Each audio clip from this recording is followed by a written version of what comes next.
Hi, I'm Rocco Staino and welcome to StoryMakers. Today we have Aaron Becker with us. Aaron is the creator of Journey, the Caldecott Honor Book 2014, which was followed by Quest.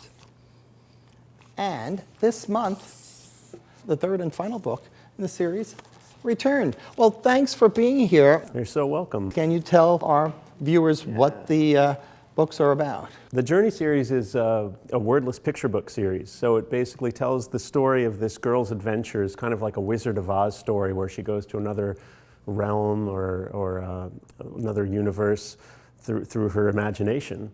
And so each book sort of follows her adventures, and so each book kind of works alone as its own story, and then there's an arc that goes through the whole trilogy. Yes. Now, I'm so glad you mentioned the Wizard of Oz, because when I read these wordless books, the Wizard of Oz actually did come to mind. Was that in the back of your mind when you read it? Absolutely, yeah. It's a very powerful archetype for our sort of modern myths. And it goes back further than the Wizard of Oz, but certainly for children's literature, it's a good place to sort of start as a base for this type of story. There were a lot of inspirations I kind of drew from every little bit that I could to make it work. There's a little moment in Journey I'll show here. Yeah, please. At the very beginning, her family won't play with her, and so she goes back to her room. Now, this room is really influenced by, can you guess which book? Well, let me think. Well, it reminds me of that little boy in that Maury Sendak book, Where the Wild Things Are, I think. Yeah, that's it. So I wanted to sort of pay homage to books like that inspired me. The idea of this framed existence for a child in their room. It's a sanctuary. And I think Max in Where the Wild Things Are sort of feels confined, almost like it's a prison for him. Right. And loneliness for this child is sort of the same type of feeling. You said that you drew inspiration from many places. Now, are you well-traveled? Initially, I'd say the inspiration to do a story about a journey just came from my love of storytelling. But when I went to look for places that inspired me, that I might draw inspiration from, I thought back to my own past. And when I was young, I went to Europe with my family. It was our one big vacation, and we took a few weeks and went around and stayed with some families that my parents had met. And we visited these castles and all these exotic locations, including one in France called Mont Saint-Michel on the coast of Normandy. And it's this castle, or it's really a monastery, built on an island that you can only get to at certain times of the day when the tide goes down. And so this castle on the cover that I call Pallonezia is really based on, it's not based on the architecture, but the feeling I had as a kid going to those places. Yeah, there's some other goodies if you want. Yeah, sure, why not? So this is kind of fun.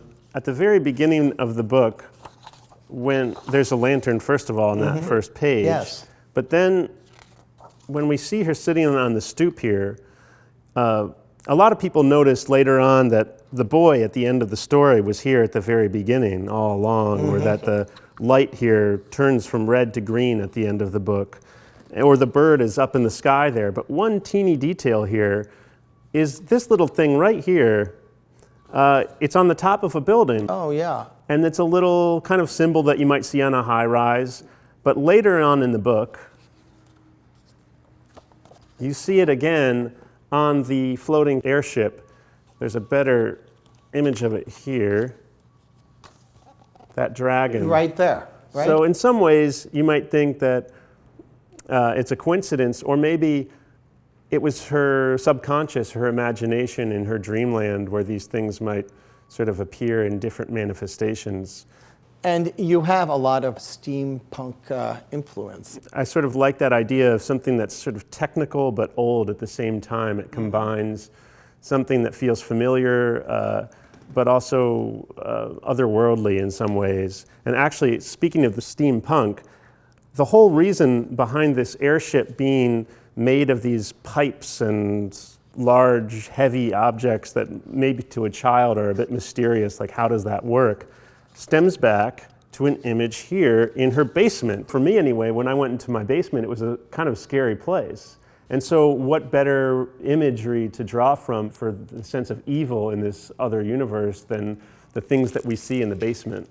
Right. Speaking of your childhood, even at an early age, you were a person who wanted to create books, and you brought a few things to show us. When I was a kid, I really liked to draw. I mean, mostly liked to draw spaceships blowing things up, much like a lot of kids did.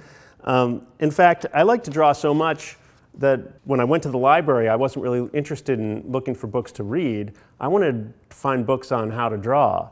So one of the books that really helped me a lot were all of Ed Emberley's books. Right, and yes, very popular still. Yeah, they're still in print. In fact, this is one that they reissued. And in his books, if you're not familiar, it's sort of almost like Lego instructions for how to draw. So one little piece at a time, one shape at a time. So even if you don't feel like you can draw well, as long as you can draw a straight line or a rectangle or a circle, you can draw all these really cool things. And so from books like that, I started to actually make my own books.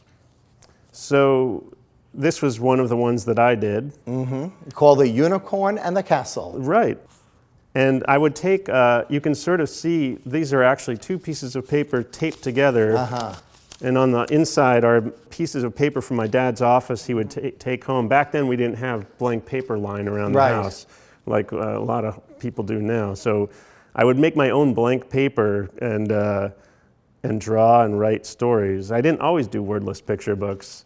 I took it pretty seriously. In fact, as I got older, I started to... Well, that looks very sophisticated.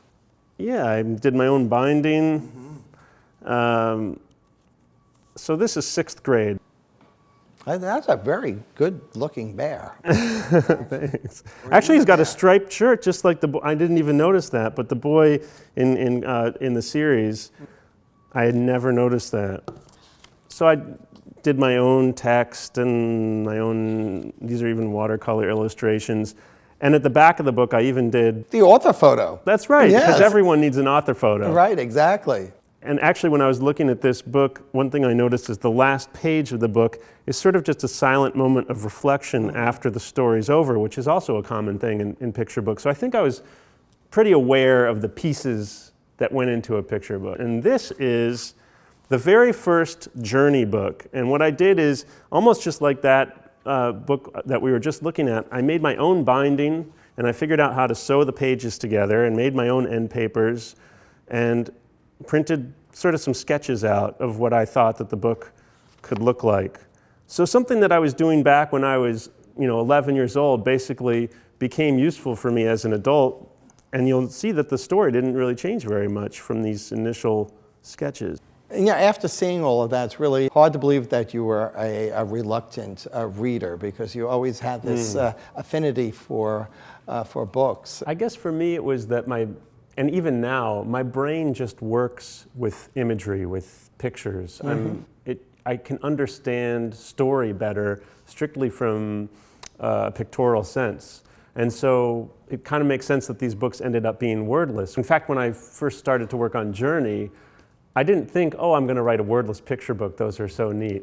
They're so up my alley. I didn't actually think about it much. What I did is I had a piece of paper, and I started drawing these pictures of what we call a dummy. So basically little sketches, thumbnail sketches of what the story is going to be. And I finished those sketches, and then I went back to write the words, and I didn't know what to write. And then I thought about it some more, and I realized, actually, the story's all there. I don't need any words, and that's how it became a wordless picture book. And that probably comes from being a kid who wasn't really, I wouldn't say I wasn't interested in reading. It was hard for me, actually. It was really, I could read a sentence, and then I'd have to reread it again and read it again. And I couldn't comprehend what I just read. It was a tough thing for me to do. So I think it makes sense for me that the pictures made up for that in some way. Right. Well, if I could go on a journey, I would leave this studio, because we have a little construction going on. So that is just life in Tribeca in New York City. That's right. But the one thing that I immediately recognized in the book is the dad. This dad is different in the sense that he's not at a computer, he's at a drafting table, so he may have had a change in careers. Yeah. But the thing is, and it's not a spoiler, what does the dad do in this book? Going back to the very beginning in Journey, the original rift for the girl is that her family's busy and preoccupied and won't play with her, which sort of spurns her off on this trip to this other world. I wanted to resolve that. At the end of Journey, she goes there, she has a great time, she meets the purple bird and the boy, and they have an adventure, and she comes home and makes a friend. But what about what happens to us as kids? What about that real feeling of having busy parents? I think every kid can relate to that. And I wanted to address that. So that's really what happens in Return, is that finally her dad notices that she's gone. She gives up on him and leaves again to go off to Pallonezia, and he sort of continues to work and then notices, wait a minute, where did she go? And he follows her down to her bedroom and notices the red door, and it's still open, and he walks through. And the rest, you have to buy the book and read it, right? Yeah, so go to your library. Earlier, we mentioned that you pay homage to various books, and I guess, was one of them Harold and the Purple Crayon? You know, actually, I get asked that a lot. In fact, a lot of people want to know if the boy in Journey, because he draws with a purple marker, whether he's Harold. And what I always say is, it's sort of, if that's what you want to believe, that's right. That's what's nice about these wordless picture books, is there's no right answer. It could be Harold, or it could be Jack or Henry or anybody. For me, that book didn't have as much influence on me as some of the other things we were talking about, like Maurice Sendak, Ed Emberley, and certainly film, like Wizard of Oz, and those types of stories really had much more of an impact on me. But they are very similar stories. In fact, when I was finished Journey, someone had mentioned Harold and the Purple Crayon, and I picked up a copy and I looked at it and I saw that he draws a balloon, and he draws a boat, and he draws a door, and I thought, oh no, everyone's going to think that I basically took this idea and ran with it. But it's nice because it's a book that means a lot to people, and I think this is almost, for them, it's an updated version, like a kind of modern take on a classic. Did you go to art school? I actually went to a regular four-year college with no intention of being an artist at all. And then I moved to San Francisco and I worked as a graphic designer. And at some point I realized I still can't draw what's in my head, and I want to be able to do that. So I went back to art school for a little while, and from there I actually ended up in the film industry. Just to go back a little bit in time before I went to art school, I was talking about some of the things I liked as a kid, and one of the things I was really into were these. Legos, I think everybody knows what these are. Yeah. Now there's something very important about these for me, is if you notice the way that these are drawn, they're these sort of this removed perspective that we call in art 3/4 perspective. So you can kind of see the whole thing at once.